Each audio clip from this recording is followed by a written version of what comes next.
আসসালামু আলাইকুম রহমতুল্লাহি ওয়া বারাকাতুহু। আমি এখন যেখানে আছি এটা হলো মইনুট ঘাট। আর মইনুট ঘাটের মধ্যে একটা সিঙ্গারা ভাইরাল আছে, জাল সিঙ্গারা। তো এটা হলো আসিয়া খেলার জাল সিঙ্গারা বলা হতো, কিন্তু আসিয়া খেলাকে আজকে দেখলাম না।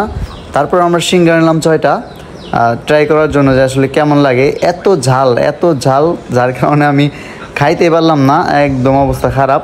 ঝালের মধ্যেও আবার একটা দিছে, কী কয় ওটা, সস আর কি তারা বানাইছে। সসটা আরও জাল, তো জালটা মিশাই খাইলে পরে অবস্থা টাইট হয়ে যায়। 6টা খাই আমার অবস্থা টাইট, মানে 3টা খাই অবস্থা টাইট, আর খাইতে পারলাম না। ঝাল হইলেও সিঙ্গারাটা মজা আছে, গরম গরম বেশি, যার কারণে আমাদের একটু সমস্যা হচ্ছিল। এত জাল, ঠিক আছে।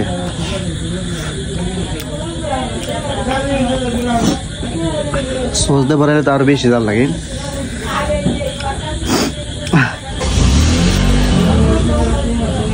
এর আগে আরেকজন বিক্রি করতো, তার এত ঝাল লাগে না, কিন্তু এবার যার দেখাইতেছি এটা একটু বেশি ঝাল।